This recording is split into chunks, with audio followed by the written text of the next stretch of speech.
Salam alaikum la famille, elen salmina noko ka wondon nawna silli sawdani. Salam alaikum wa rahmatullah. Modi Ibrahim Bangoura. Aujourd'hui le 18 4 mois 2022, vous êtes sur la page de réveil nawna silli sawdani depuis Conakry. Est-ce que ɗum Allah muy ka bimbi ɗo kadi ɗe mari yoga e toɓɓe ɗe waweten sendodade fiyen wawu ɓeydade e gurdam men ɗam, fiyen wawu gollitirde sabunde dans la spiritualité, fiyen wawu tertade yoga e jikkuji tawɗi datte mum lannima aldana en e nafoore hande kadi banadama wonɗo e ɓeydade ko wonɗo sertude e kiɗɗum Tora question. Merci Abdurrahman, Mamadou Salih Sounouma, merci.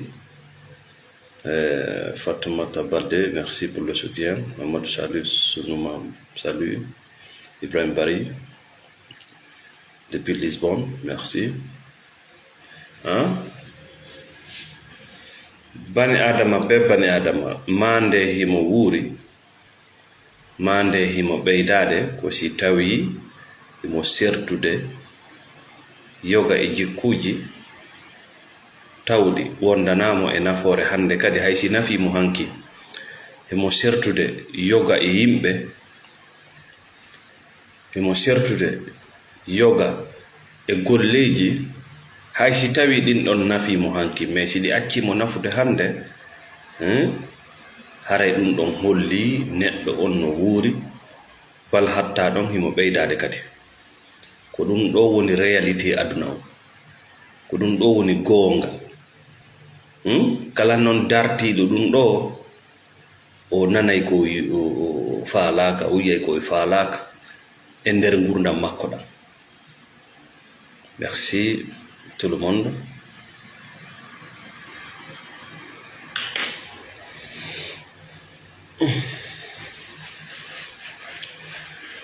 Merci, nous sommes ensemble ce matin. Vous nous regardez depuis quelle capitale ou depuis quel pays? Faites-nous le savoir.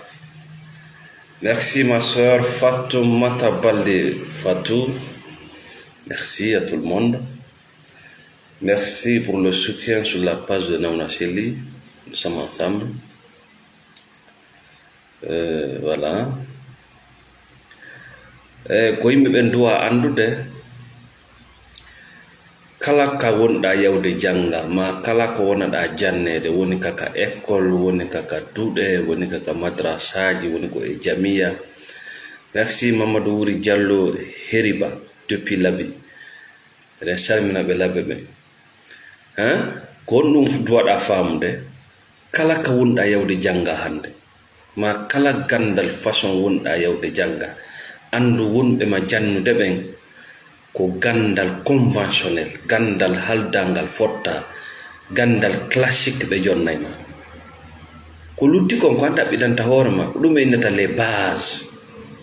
Ko ɗum ɗon petto jonnay ma. Holla kon ko ɓe holluma ɗon, ko ɗum ɗon tun. Holla kon ko ɓe holluma ɗon, a wawata yi'irde none go. Andi enen fayda ɓalejo ko non jannira ɗe.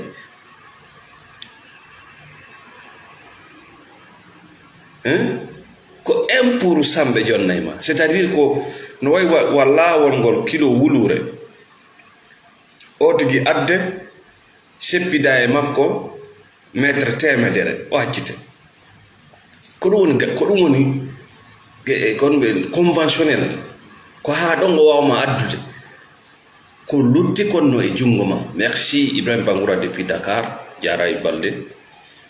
Vous nous regardez depuis quel pays? Abdurrahman Ibn Diallo, Côte d'Ivoire. Djekoy, merci. Ko ɗum waɗi ɗaɓɓitan hoorema ka diina ceernoɓe wonɓe jande ɓen hiɓe wakkili, kono ko ɓe jonnay ma kon, ko ɓe tawi kon no fottana, ko ɗum ɓe jonnay ma. Ils ne vont jamais te donner la spiritualité. Kono ɓe jonnira noon ɓe jonnirema. no wodi ceernoɓe ɓe jogani hoore maɓɓe yiyande maɓɓe nden ɓe haalantama ɗum par ce que haalugo ɗum nde wonno ɗum ɗon fottanaka ko faamu mo kamɓe tigri ɓe faami ka nder diina nde wonno ɗum ɗon wona ko fottana ɓe wata yaltinde o kramakojo mo wonɗoma jannude ka école ko conventionnel on o jannay ma ɓe savan ɓe aduna fop ɓe yaltimɓe piiji fof nafayɓe en ko ɗaɓɓi tamɓe hoore mum ko ɗum ɓenta chercheur kamen ɗon nanta ɓenna ministère de l'agriculture hara ɓe ala ngesa kamen ɗon nanta ɓenna ministère de l'élevage ɓe ala nagge formation technique professionnelle ɓe ala hay hunde ɗo nanta ɓenna ministère de la santé ɓe ala hay laboratoire hay fus yimɓe ɓen ko jonnayma ce sont les bases de la formation ko lutti kon ko an andi tawiɗa faala ɓeydade mais enen ka wona ɗen hattinede ɗon ko ɗon wonɗen e hattude sa hatti ka hattinaɗa ɗon ko ɓaawo wonɗa yarde a ɗuytorto woni ka hattanaɗa ɗon wota hattu ɗon ko conventionnel on jonnaɗa ko ya eto ñande an kadi ɓeydoɗa. Merci Amadou Télémidé depuis la France, merci Diaray Baldé depuis la Belgique, merci à tout le monde. Kono hakke ko tay ɓalejo hino ɗannina ko kanko o andi kon si tawi wona ɗum an anduɗa ko étiquette o kolayma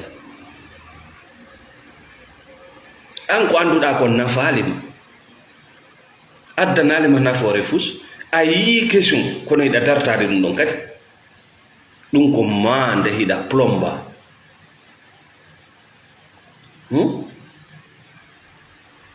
merci Sidi mo nen Marama, merci Douga Helaba Fouta TV, merci Hebora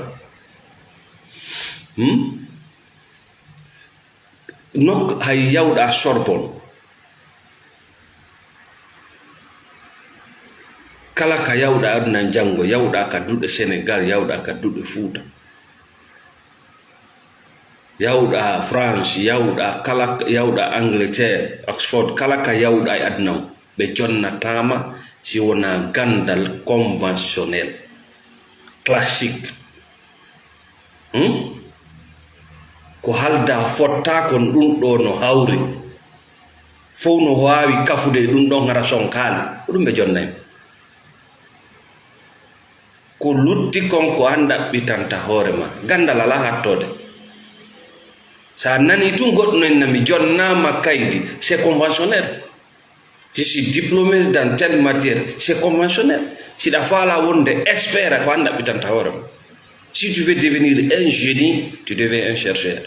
Andi ɗon tu as la liberté, no wo bahar, tu as la liberté de naviguer. ɓe yadata e ma ha to mbayi ɓe anda ko ha honto faalaɗa ko ha honto ɗonɗaɗa ko ha honto koƴaɗa gandal ala hattode. C'est comme les chiffres. Mais ko hakke ko ɗanninaɗen ka bange gandal ɓe jonnama gandal conventionnel haldi fotti sikka jangi sikka hiɗa jangi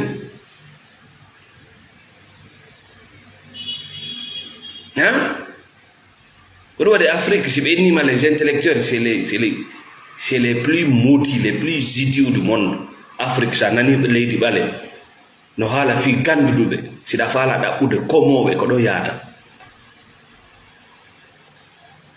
parce que ko ɓe anda kon ɓe darata ɓe kala ko tawi yaada e ko ɓe jangi kon ɓe ɓattoɗa.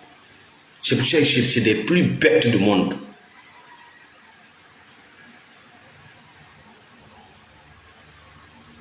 Si Afrique ari Afrique nani ɓe haala fi les élites c'est les plus maudits les plus bêtes.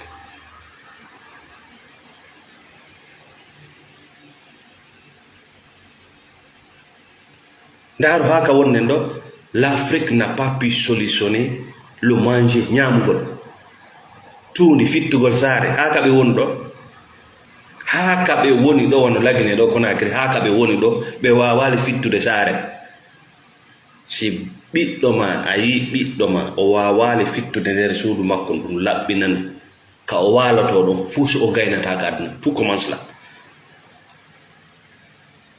Si goɗɗo wawali fittude gerde tuundi, goɗɗo wawali gerde fi ko o ñaama, hiɗa mari leydi, hiɗa mari paraji, tawi ha hande a ronku wawude gerde fi saku maaro fi leydi ma ndi, koya faaɓe koya addane, ko ɗum woni ɗi ñabbeeli, par ce que anda ka ñameteo ma on woni iwde, anda ko waɗa toon.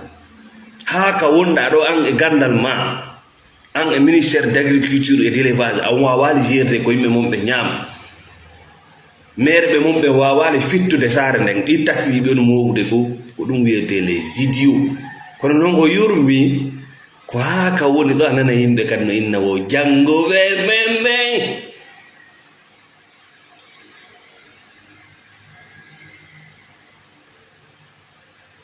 Ko gandal conventionnel ɓe jangi. Sa jangi gandal conventionnel a ɓeydaki, a ɗuytoto a wona e nagge, ñande do ara eɗa ɗuytade.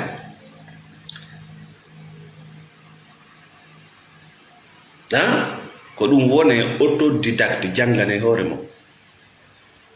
Gandal ngal weɓitiki hande ha no ka newre men, jangane hoore mo. Ko ɓe jannay ma kon ka école ko 1%, ko ɓe jannay ma kon ka duɗe ka diina ko 1%. O maître jo wonnoma jannude fi métier ko base on o jonnay ma. Hay o téléphone mo jogiɗa ko 1% wonɗa gollitirde.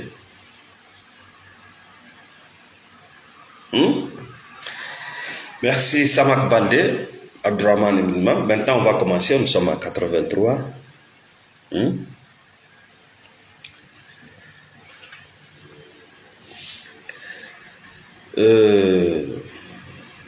Mo ndaari diina men kan a tawa e gooto kala e meɗen ko alhaali mo woni e mum on famata diina kan. Ko ɗum waɗi nelaaɗo maake alayhi salatu wassalam mo kala yo ndaaru mo welda e mum, mo kala yo ndaaru mo ƴetta diina e mum. Yimɓe sikki mo weldata e mum on ko yo wonu aade moƴƴo, hara na yo wonu ngujjo, na yo wonu bonɗo, fiida wonu ɗum. Woɓɓe sikki mo ƴettata diina e mum on ko yo wonu e fedde tañƴina ndenno e gonga. Ko ɗum waɗi sa heɓali spiritualité ka diina haray ɗa waywa forongol. Haray ko forme wonɗa, fomma on hara yaari yenduɗa. Haray ko emballage, mais fond ala produit ala nder to. Vous allez m'excuser pour le terme, c'est un peu difficile.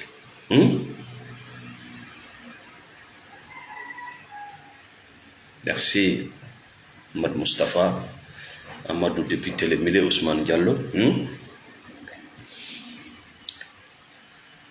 Ko ɓay l'énergie ça se transmet. Bani Adama no yaawi ko ñembata. Ko yimɓe ɓe wonduɗa ɓen, ko jikkuji ɓen arata e ma. Si a wondi e goɗɗo ɗimmojo ma tawi na ɓeydowo ma, seke ko ɗuytowo ma, koko jogiɗa ko no jettude.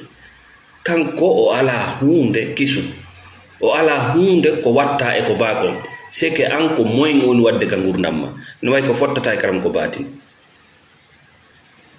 Si a tawama e nder groupe tawi ko an ɓuri marde hakkille, e nder 5 ans a wontay le plus bête du groupe,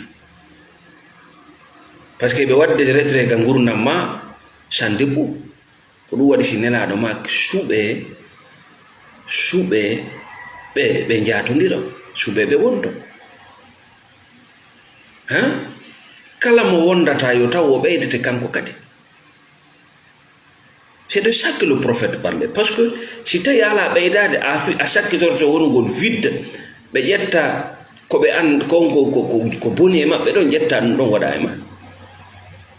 Ko ɗum a wayreno ɗo goɗɗo il est brillant, imo wakkili, imo gollude, o wonda e parasite ji e paracheve. Il ne faut rien pour sa vie maintenant.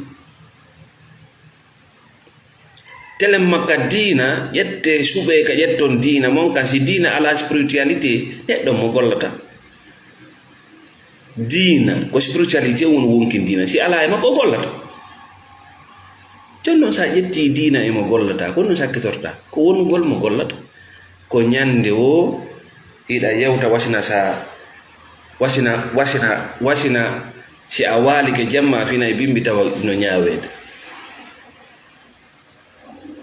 ya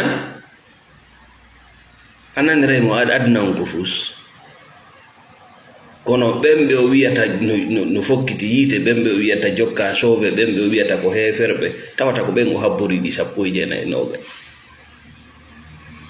e hinle nelaado maake salatu wassalam ko bure moƴƴude e yimbe ben ko nafowo awa do kadi famaka si nelaado inni ko bure moƴƴude yimbe ben ko nafowo on si a yehi ka rédigé a luttay kus parce que a fuɗɗorto nafugol ka fuɗɗortaake a sikkay ɓurɗo moƴƴude e taggu ngon ko nafowo on c'est à dire ko nafowo yimɓe ɓen c'est pas ça le prophète parle na ɗum few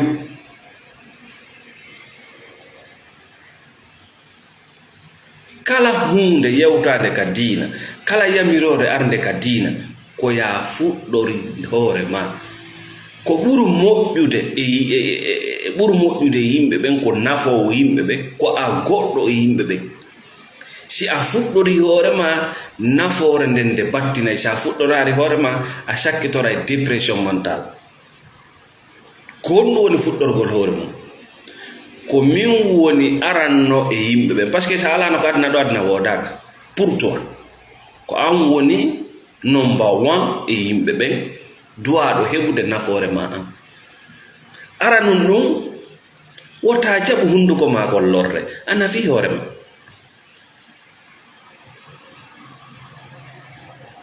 wota jaɓu reedu ma ndun lorde a nafi hoore ma ñaamete koko hato jina e mum kono ñaamirgol hakkil ko ganda wonay sombodaɗa docteur ɓe ɓuri wota jaɓu reedu ma ndun lorde wota jaɓu awra ma on lorde awra no lorra ma si a jaɓali awra ma on lorde haray a nafi hoore ma ko nden nafoore ɗon kadi hewtata nguya tagu wara ko nafoore vrai nafoore kadi marde baraji nafoore dewal wota jaɓu gite maɗen lorde ta jaɓu noppi maɗen lorde ta jaɓu koyɗe maɗen lorde wota jaɓu ko miijotoɗa ko hoyɗata wota jaɓu lorde andi sa fuɗɗori hoorema automatiquement aduna luttuɗo on daɗi mais sa fuɗɗorali hoorema ko hasi kon a waɗay copie ma naafi an ka ko sakkitora dépression si a andi haalugol ko moƴƴi haalugol gonga jaka ko hoorema taw wonɗa nafude a wakkiloto ça va continuer mais sa sikki ko goɗɗo wonɗa nafude ha on to yata gollugol fi ya wuuru par ce que jungo yo lorru bana adama ko tungango sutti jaɓude ko ngo gollaɗo ngo jungo ngo hetta hingo tagana gollugol si ngo gollade si a jaɓi e jungo wonɓe golde ɓe tentini non e hoore toño haray no way wasina ko coñci ma ɗin wonɗa ɓortade jonnaɓe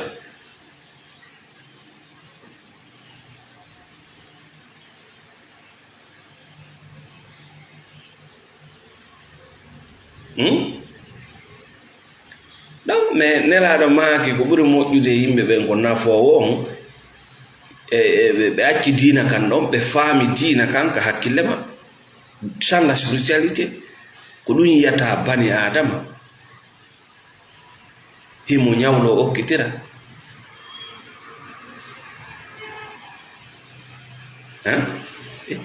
ñawlo okkitira ko moƴƴere la ilaha illallah muhammadu rasulullah ko moƴƴere noon carte crédit ida jigi tun carte e bulo ida ka yarda o ida rondi carton ida kasa ida koso kasanno, mais tu vas détruire ta vie. Est-ce que ida nafi ɗon hoorema ka ida lorri hoorema? Hein? La ilaha illallah muhammadu rasulullah. Mi Allah ɗo hunde wotere sa famali dina ko dina kan hal kayma ko Allah tigre halɗo. Woɓɓe janga dina kam ɓe feewa, woɓɓe janga dina kam ɓe majja.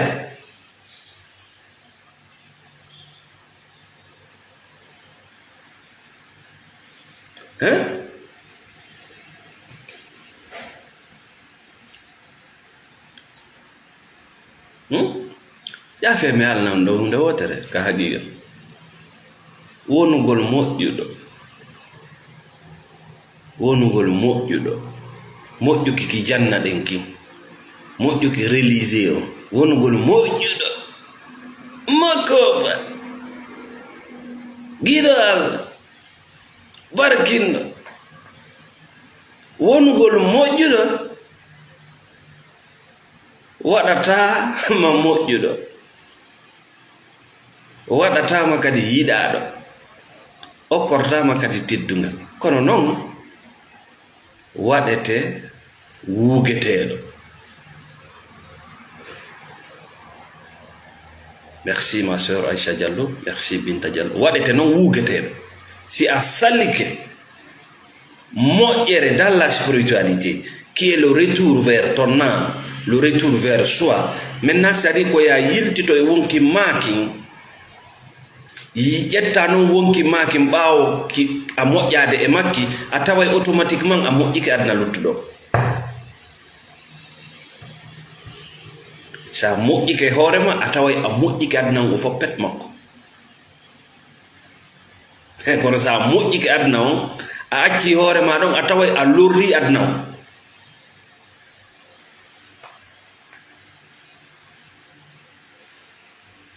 A lorri aduna o si a ɗanaki,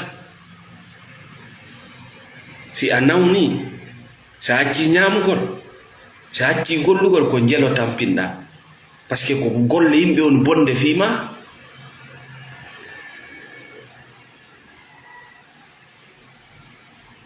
Sa yani e dépression ko jelo tampinɗa.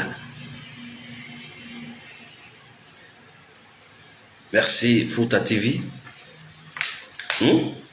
Sa yani e dépression andi nawnare sonjata nawnuɗo tun kono hino sonja giɗo ma on kadi nene ma ko giɗo ma, ɗimmoɓe ma tawɓe ɓen hiɗa nafi ɓe ko giɗo ma, ɓiɓɓe ma ɓen ko giɗo ma.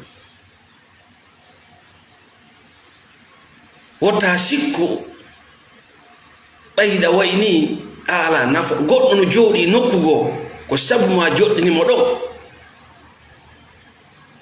wota ɗuytu valeur ma, wodegol ma ko solution goɗɗo.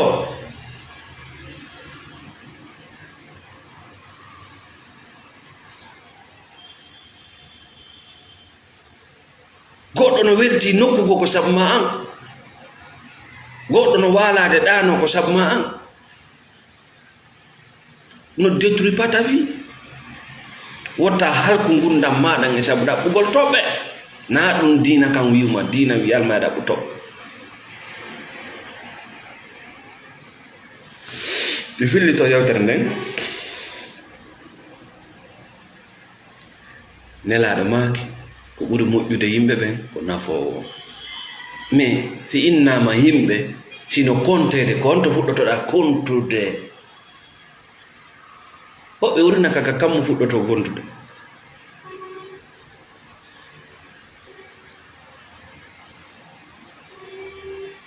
Ka kammu woɓɓe fuɗɗoto kontude.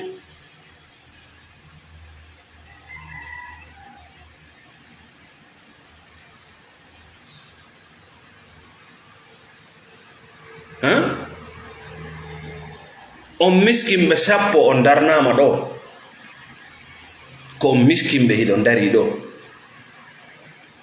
hiɗon hawti geɓal koyongal sende a innama yasin ittu ko ma kon taw wona bonki sona ɗum a faɗay ittu ko ma kon taw wallina ɗo ƴetta ko goɗɗo kon kadi jonnama mais c'est clair nelaɗo alayhi salatu wassalam no joɗoduno e sahabaɓe ɓe addana ɓiraɗa ko kamɓe atti yarude ko kamɓe atti yarude lui c'est le prophète kamɓe atti yarde ɓay ɓe gayni yarde ɓe ndaari ka jungo ñaamo maɓɓe hikkiiɗo ɗon on ɓe tawi on ko payku hikkiiɗo on ka nano ko moko ba jani andi ka islam mawɗo no mari teddungal moɗo nan kono ka islam haqqe on ko wa fuɗɗoro ka ñaamo yon noon piiji ɗiɗi ardi ɓe ƴettaali tum ɓe jonni mawɗon ɓe landi paygum ngun ene baba ɓay mawɓen ko tedduɓe ka meɗen a accay ɗum ɗo noon ko haqqe ma ɓay ko an wontiri ñaamo a accay mi jonna ɗum ɗo alajji en tele nga ɓay konko inni ñeet ko ɗum woni yiiɗugol hoore mum ko inni ñeet si yaari ton non artaali si luttoyaali ɗon mawɗo noon yari fof si ɓe ñaami men ñaami si ɓe wuuri men wuuri si ɓe hajji men hajji si ɓe wattike ɓe wattike kono ko adda wiya si ɓe foofi a foofi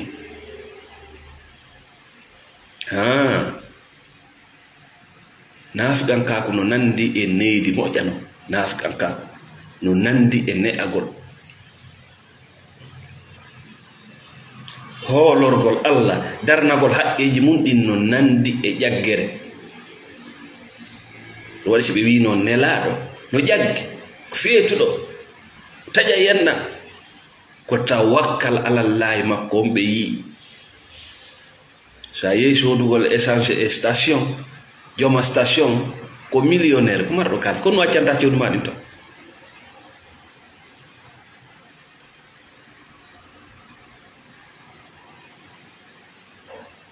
ana faali hoore ma kono waccanta goɗɗo piye ko honɗum accanta goɗɗo piye est ce que ɗa andi ka islam ɓiggal ngal islam inni yo debbo piye ngon ko sifa kun debbo piyirte aysa parce que ɗo a parmintamo ɓandu ko anni e hollugol anni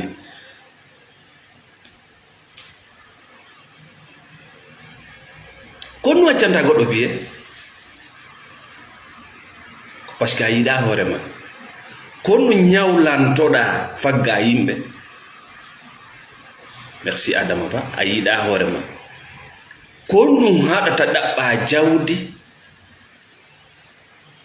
les pauvres c'est les plus égoïstes du monde enanede joni pauvre miskin ɓe no inna ɓe patron ɓe hokkata ɓe patron mais c'est le plus égoïste du monde les pauvres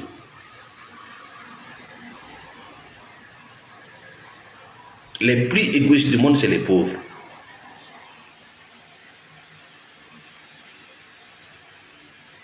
hunde nde wawata waɗande hoorema habboroɗa goɗɗo c'est l'égoïste plus dangereux dans la spiritualité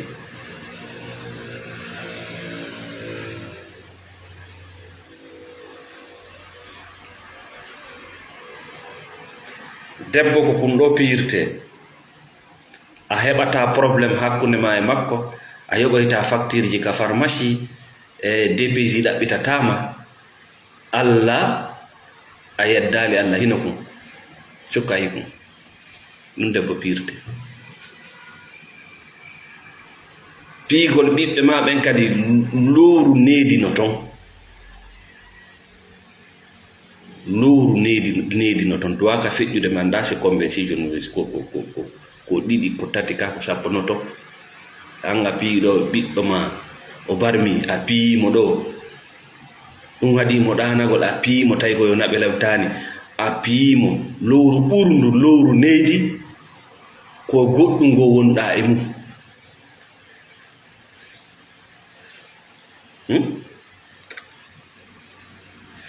parce que nafugol hoore ma min ni wata jaɓu jungo ma ngol lorra waɗa ɓe nguma pan itta 2 millions de facture yaha kaso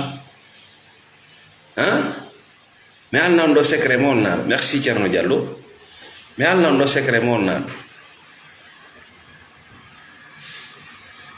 koko yiyata hiɗa letta ɓe nguma koko yiyato hiɗon letta rewɓe mum ɓe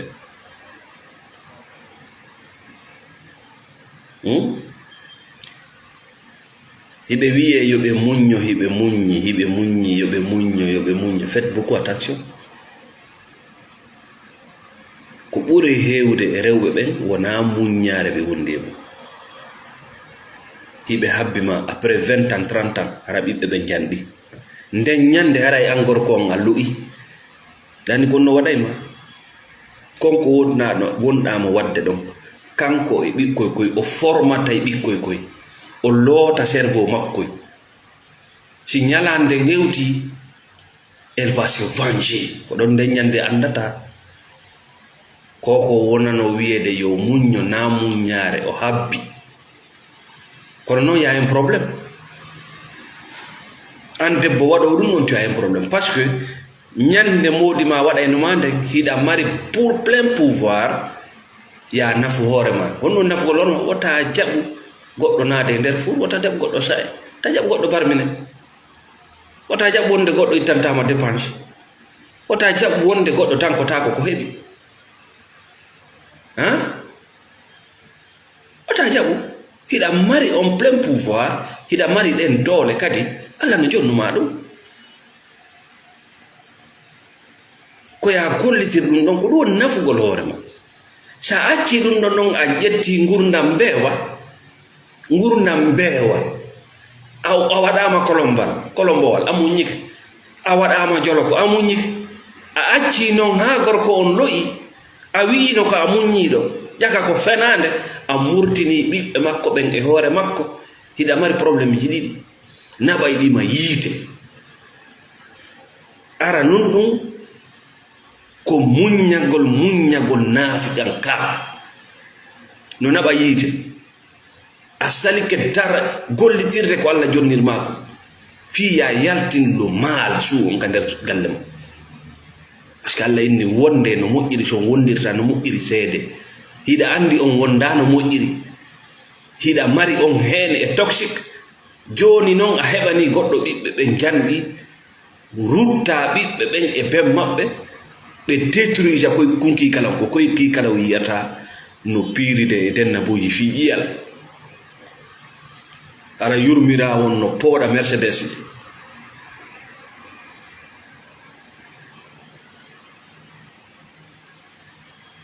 naafiƴankaaku no nandi e needi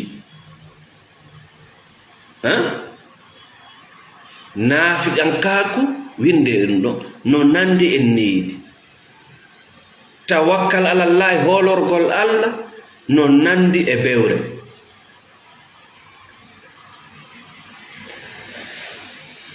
Quand on non landarde de quel pays, faites-moi le savoir, merci beaucoup. Donc, si tawi a wonda e goɗɗo ko jaɓotako kon wota jaɓo gérer ça ensemble mais ça sali que gérude parce que ɗa wawno gérde mi andinima ko toñeteɗo accinta toñe na toñowo on accinta toñe parce que toñowo sikkay ko woni e toñude konko ko duwa ko tuma toñeteɗo on wi'i ɗum ɗo duwa kasi acca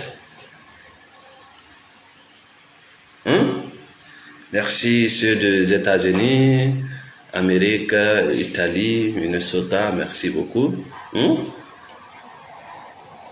Merci. Hello Daoud, merci. Lama Bari.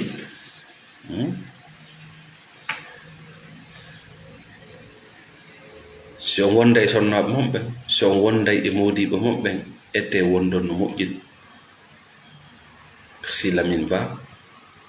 Sina ɗum yallo karma. Ki kala hoy buy hande no e punition. o wonnoɗo wiide hankin no muññi ko on woni ƴettude ɓiɓɓe ɓen détourna ɓe par ce que ɓiɗɗo si yiɗa yiwgol gonɗi nene kala debbo yewtowo fii ko modi mum woni ɗum wadde yeeso ɓiɓɓe mum ɓe o yaltina ɗin gonɗi. Les enfants là ils vont payer, ils vont se venger. Heƴata e ɓiɗɗo, c'est de la pure manipulation.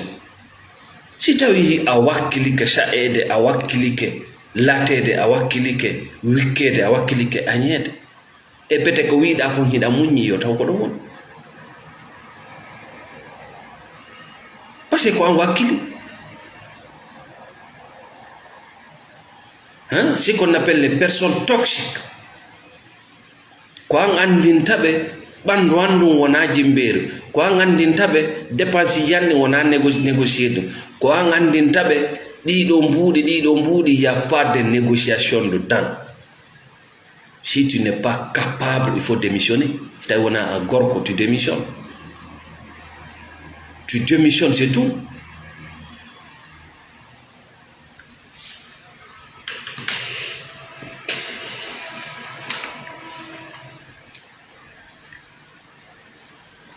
Donc aran wi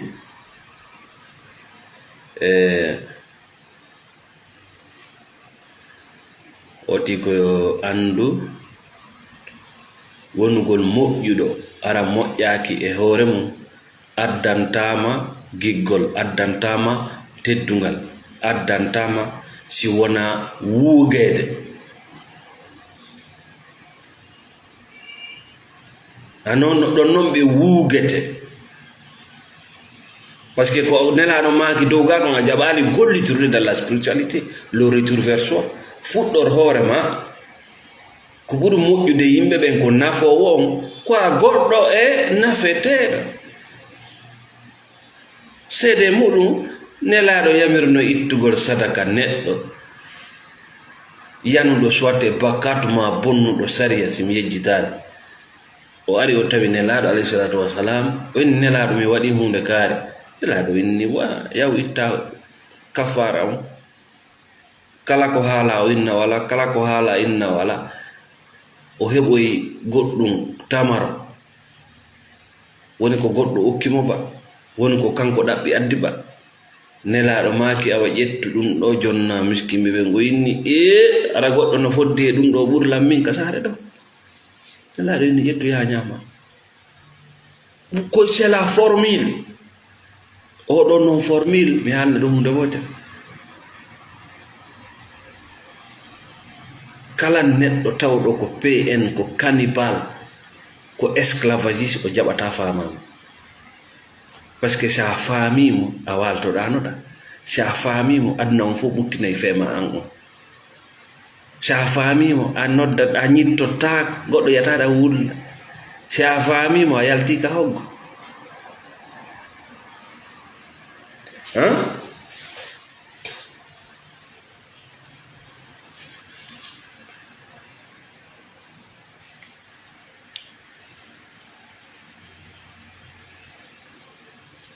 Mais ko Allah wi ɗum? Allah wi yurmede makko nde hewta e kala hunde. Si tawi an yurmede Allah nden alama hewtude, sike ko an raɗinde. Wa rahmati yurmede anden ko Allah woni hewtude, wasi'at kullu shay'in, hewta e kala hunde, ko ɗum woni ɗo nano yaaji de, hewta e kala hunde. Si yurmede makko nden hewtali ma an ko an raɗi. Woɓɓe hakke ko ɓe raɗoto yurmede, si ɓe waɗi ko moƴƴali ɓe na hewta taw. Sa inni ɓe hiɗon laba min labaka, so inni ɓe modi on waɗi ɗo ko moƴƴi yo Allah yoɓon yona ko raɗotoɓe ko moƴƴi, c'est à dire ils ont été formatés. Kamɓe ɓe tawaka e yimɓe nafeteɓe ɓe. Si a waɗi golla goɗɗo jarnima inno merci, parce que nganima nin no ndaru desiɗa ressource de. Sa inni merci pour l'appréciation, nganima ni weltoto kadi ndi produisa kadi plus. mais si a waɗi gollal ko moƴƴi goɗɗo jarnima inni o hewta ton ngandi innayi caka fusmen jokka wiyata neɗɗo on finalement il va tout abandonner, il comprend rien de sa vie, endetté jusqu'au cou, il se retrouve avec des dettes partout, parce que o tawnorali hoore makko e moƴƴereji aduna ɗi. Yimɓe no sa'a no diifa no wayla no waylita ko ɗum nanata neɗɗo o yewta ha o gayna tawa kanko tawaka to o yewta o fuɗɗoto yewtere ha nde gayna yiyata hoore makko to. Ndiɗo leydi wi, ɓeɗo wi, nene wi, baba wi, modiyam wi, ɓengo am wi, karamko wi, kanko o wi ala to. Wota on yawito hoolare ko bani adama hooloto, les croyances si fenande naati ton a yeyi.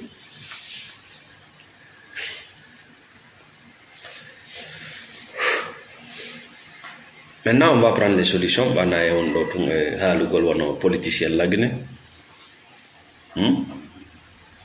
On va prendre les solutions.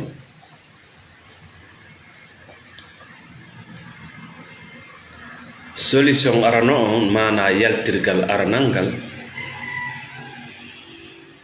fiya nafu hoorema, fiya tawe e neɓɓe nelaɗo inni nafu hoorema, par ce que mi Allah ɗo hunde wotere yawmal qiyama sa nani Allah no inna ñawore nden no yaawi c'est que aljanna on a iwde mum ga, jahannama on a iwde mum ga, c'est des étiquettes ko ɗum waɗi si inna ñawore nden no yaawi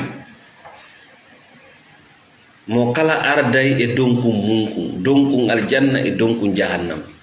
Sa hewti ton hiɗa ñittade e ko jahannama wonda yawde, sa hewti ton hiɗa welti ko aljanna wonda yawde. Oyi anana yarda anana ɗum Allah no inna hiɗa welti miɗa welti ko Allah wiyata ɗum. A natata aljanna si wona nde hewti hiɗa humpa yigol Allah hiɗa weltani Allah mo weltanima natta go.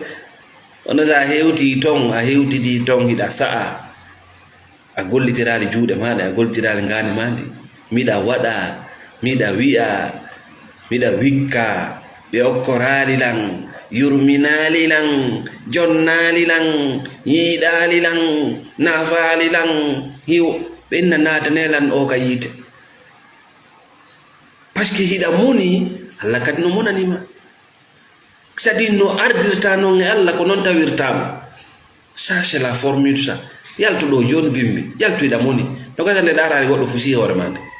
Sonkude ɓengu ma ka suudu bimbi yalta hiɗa moni. No kata e tun patron ma inna mi falaka ma ɗo hande kadi.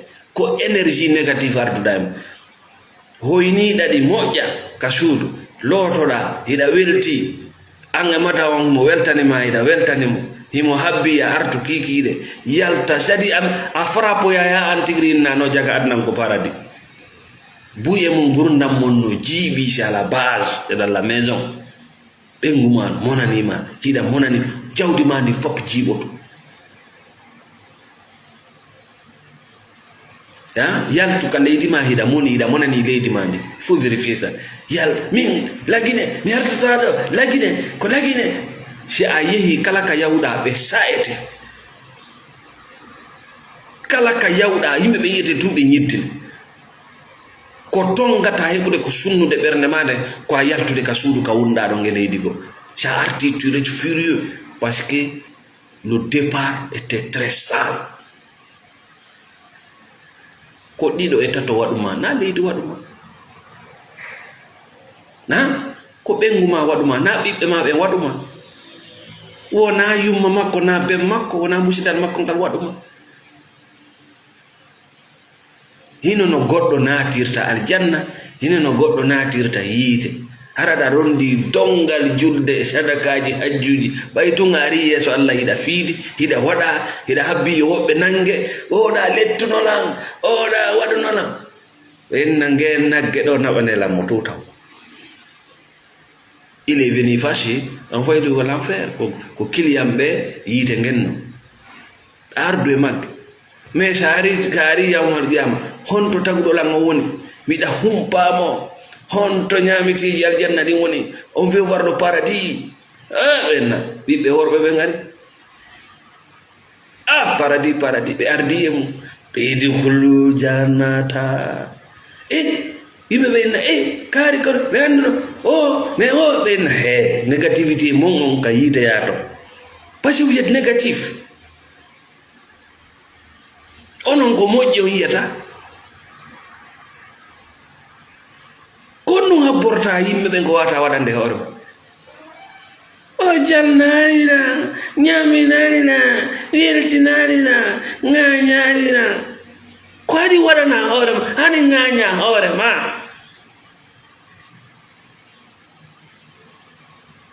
kala ka yiɗa goɗɗo no fiidani yimɓe ɓen koko duwa waɗande hoore makko o habbori ɓe donc avançons ara nun e solution fiya waw faamude hadis mo nelaɗon yewti bani adama ko ɓuri moƴƴude bani adama ko nafo si tawi ko ya faamu hara wonali lampu gerto créé ɗo parasite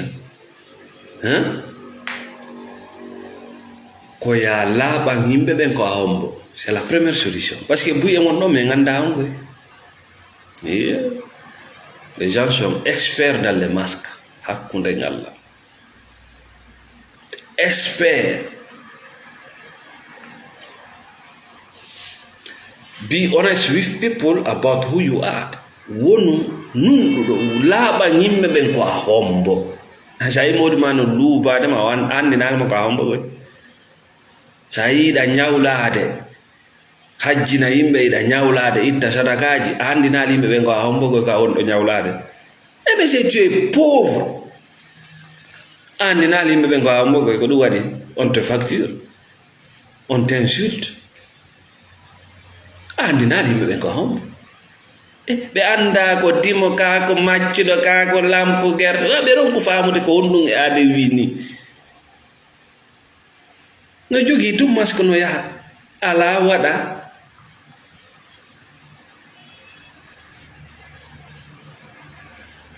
haala yimɓe ɓen gonno faalla haala yimɓe ɓen ko honno habborɗa yo goɗɗo jogoma c'est terminé yawre lanni woɓɓe no hersi hay ko woni ko woɗum yurumi quoi si tu es pauvre c'est pas mal c'est des circonstances accepte cette réalité ta nato e dépense ji ɗi amara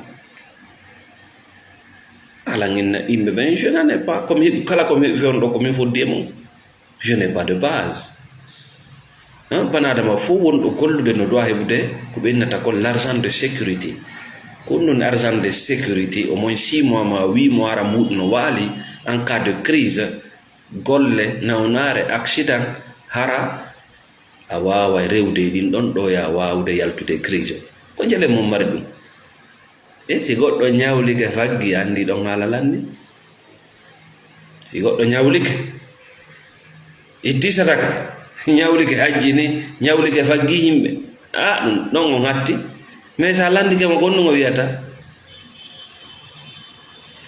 sa landike o innay ko moƴƴo sani ko iɗa moƴƴi e hoore ma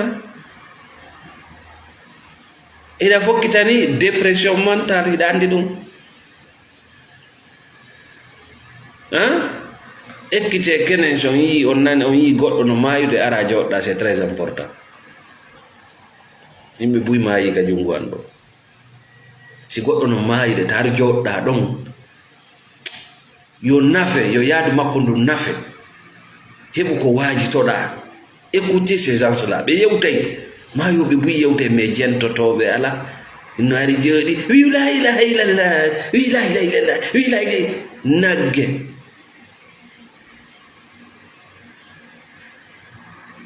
so wi ali la ilaha illallah ha nden ñande ça sert à quoi ça sert à quoi si tawnono e makko na an wiyata yo haalu ɗum an wi tun nde wotere la ilaha illallah fanka bude si tawino e makko mayde nden ko ɓiɗay ɗum o haala si tawi ala e makko no soncitota il faut prendre testimony heɓa an kadi betara ɗa hewtare ɗo Les gens, leur dernier souffle dans ma main ici, dans les hôpitaux. Mais quand les gens sont là, aïe, nakko inode, la ta goɗɗo heɓa testimony.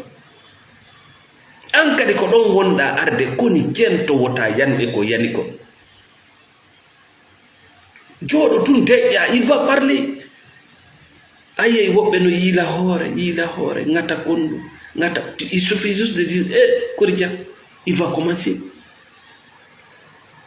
Mais faut perdre moi, je regrette. Si un ani goɗɗum ko ɓe wiyata ɗon je regrette, a heɓi lekki. Yaha non kañum tigi ara sifa ɗon net, kañum kadi ara wiya je regrette.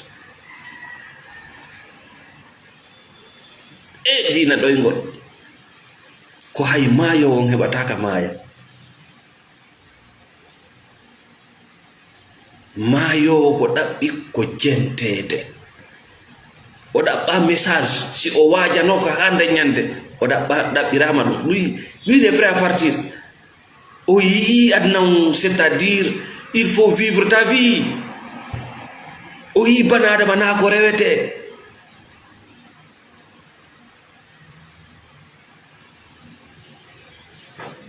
Il a des messages à laisser. Ça ari ɗon teƴƴu. Oy kadi ko ɗon arata ñirtagale wullugol fin. Ce monsieur va partir avec un trésor. J'ai des amis qui sont partis dans ma main ici. Ils m'ont laissé des messages. Ta wuuru ngurdam goɗɗo, ta wuuru ngurdam goɗɗo.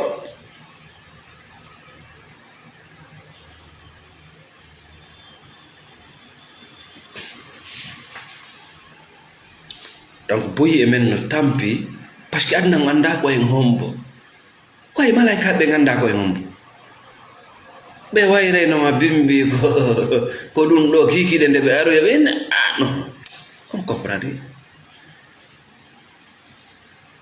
ɓe yiltoɓe yaa ɓe ƴettoya geɓal ma ngal kadi ɓe ara tawa change yaari nokko kadi ɓe yiltoɓe yaa ɓe ƴetta geɓal ma ngal par ce que geɓal goɗɗo koko woni maako. Siko a juɗɗo ko geɓal juɗɗo addanteɗa, siko a kefeero ko geɓal kala no mari geɓal kori ayal walla wi ko wa rahamati yurmede ande wasi'at kullu shay. Goto yalta ɗo no wawɗa kanko yurmede makko no hewtagoy. Siɗa wujjude o inna addire arsike makko on ka nano, siɗa ñamude halal o inna addire arsike makko on ka ñam. Kono jonno an position ala. Woɓɓe kadi ko sifa ɓen ɗaɓɓirte du'awu. Oy ayo siɗa faala du'awu hande go'o du'ano hoorema, ɗiɗi boboy ko heɓali 10 ans e koye du'ano ma sina ɗum a lutti kus ƴettowo masque. Mais goɗɗo anda kituye sa yi du'awu iblisa jaabike parce que o feeñu o inni Allah min de ko ni ko ɗum waɗi sujja ko ɓay miɗa ɓuri mo wala nafikan ka ko ala ton am bereda miɗa ɓuri mo. Allah ni way quand même il est honnête kono way gon no ti sa du'oto hande du'ano hoore sa accani sa yaltali e jabagol aminaji du'awji on fop on lutta parce que woɓɓe si inni Allah okkor men ndiyam ko yiite waddata. Parce que c'est-à-dire max ji maɓɓe ɗin jiɓa e malaikaɓe nder gaa e ɓawon no serti. Donc kene malaikajo si ari o ndara ko nder ko o frapa an hiɗa jooɗi ɗon e wigol amina lutti kus. Donc haalan yimɓe ɓen konno faalaɗa konno woni a faalaka konno ɓe duwama jogorade. Mais c'est terminé. Ko ɗum woni boundary, ko ɗum woni limite. Merci Bazba, merci beaucoup. merci Polo Barry, Minnesota, USA. Merci Bébé Allemagne, la Marana Al-Hadji depuis USA. Merci Fouta TV depuis Suisse. J'aime beaucoup votre page, je crois bien c'est Mes Barry. Merci Polo Barry, merci Abdoulaye Ba depuis l'Italie. Merci Mama Kaniba, ça fait un peu longtemps, Diallo Daoud. Donc la vie c'est très simple.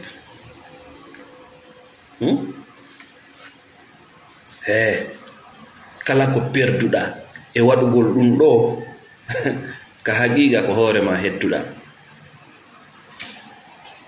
Anything you lost by being honest, you never really had to begin with that. Saɗa waka yadde ɗum ɗo si tawi wonnugol ɗum ɗo tadi ko woni nder ko yo ɗum ɗon wonu ɓaawo kala ko ɗum ɗon senduma e mum aɗa waka yadde ɗum.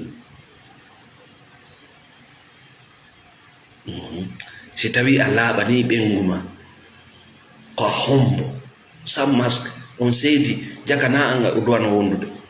Si a laaɓani moodi ma ko a hombo ko honno duwaɗa jogorede ko alda e tooñe ɗum ɗon sendi on wona e dewgal wonnoɗa ko e kasso mono yiɗuma o ettoto. Tawi noon etare ala taw watta hila. Thierno Sall depuis Suisse. Merci Binta Diallo depuis la France, Lille. Oui. Mono yiɗuma o ettoto. Quand quelqu'un t'aime, il va faire l'effort. Si effort ala taw yejjutu ko naafiqan kaku ko muññare naafiɓi mo habbi ma. Il va révéler tes enfants contre toi.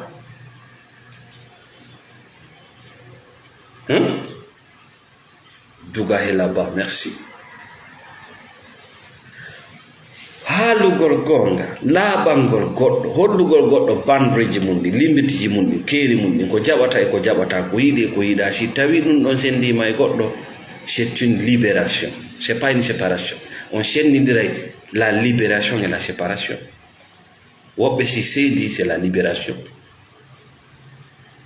Mais buy e mon nde wonno yiiɗa hoore mum préfère vivre dans l'esclavage. E beteke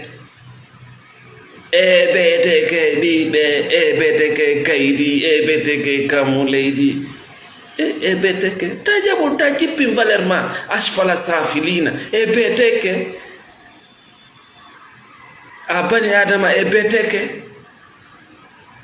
Allah inni so on toroto nelaɗo inni so on toroto fi aljanna ko no wi firdaus ta jaɓu ko fandi o ta jaasi hoorema hay ka diina ko ɓure moƴƴude ko yahanɗo e beteke joni ɓiya julɓe wiyoɓe si boneji woni ɗi suɓoto so konko na woni suɓade sino suɓo a tertoto fof sike ko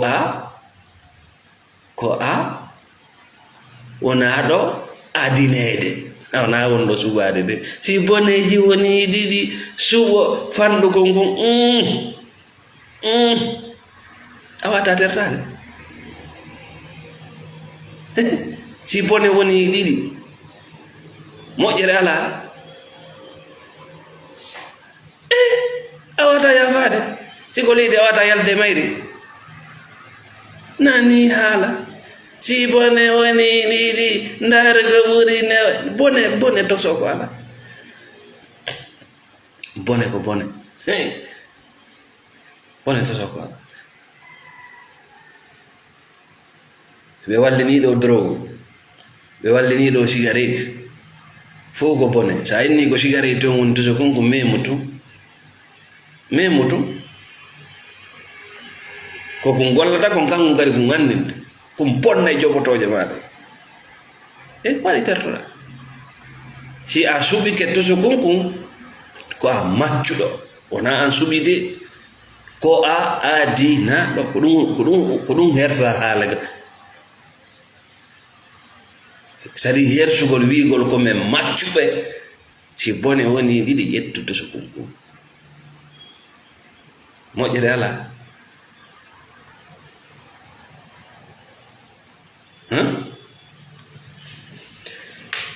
donc solution tataɓo on solution tataɓo on koyo hewtane hande yo taw hande hewtanima soit ka lanca kaso ngo yalta ma jooɗoɗa ka nder niwre ton aɗa wullitaki halnan ɗo hunde wotere Allah yiɗa wullowo Allah ko yiɗi ko gollitirowo ko o jonnimo kon fi konko wonmo wullinde ɗon yo accu Allah ko ɗum yiɗi si a wulli ha tawoyimo o sunnete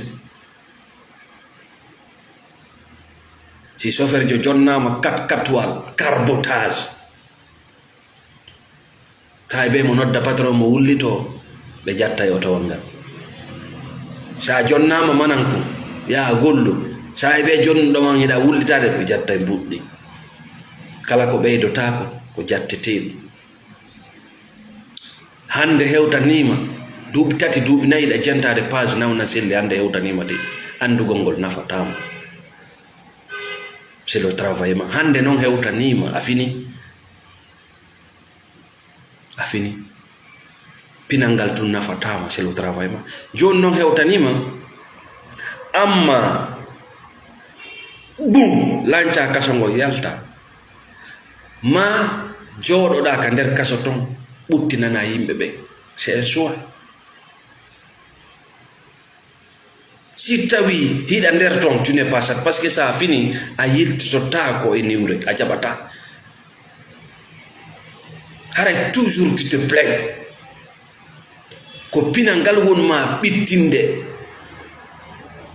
joni non hewti e niveau no retreat no surrender ko amma lanca kaso ngo yalta ma ɓuttinana nene e baba ɓuttina men si tawi a ganta ɗum ɗon noddu nawna selli thérapie ko mbatta compagnie c'est tout tawi a ronku famude kaka fenêtre yaltirta kako maadi ndi lanjata ko plafond on seekata ko ya habbo ha gardien jaw cokkuɗoma o ngara nangamo pooɗamo jaɓa saabi on réglamo yalta si tawi ko plan o woni a jogaki noddu nawna selli thérapie c'est payant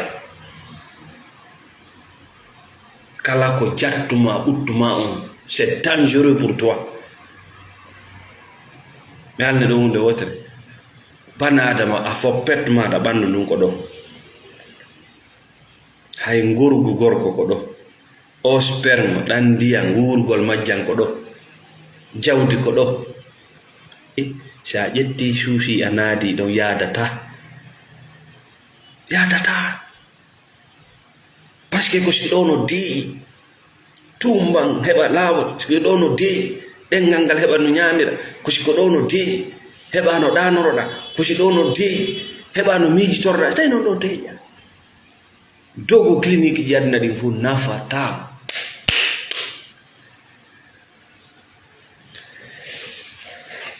donc lannoɗo yewtere men eɗen salmina kala ƴettuɓe tammu jenti page Namna Selli Sawdani merci Diallo Daoud meɗen salmina kala wonɓe supportude oɗo page fi yo continue gollugol wontiran ɓen lagine wontiran ɓen États-Unis wontiran ɓen Europe wontiran ɓen Angola wontiran ɓen Mozambique Brésil Corée nokku wo ka won ɗon meɗen salmina o meɗen weltani on haray nous sommes ensemble sur la page de Namna Selli min andintinay kadi yimɓe ɓen wonɓe ɗo question e kiɗɗum meɗen weltani on fof page amen on wona contre hayɗe goto n'oubliez pas ça wona contre a nanay ɗo yewtere tawa kenen hinde fewtuma andu Namna Selli andama chaque ko o wona contre ma tawayɗa andinirno e Namna Selli mais Namna Selli ne pense pas à ça ce sont des messages ce sont des voilà so a daari a tawi ko wona yewtere ɗo kon ino yaadi e ko faalaɗa sendode so tawi yaada e ko faalaɗa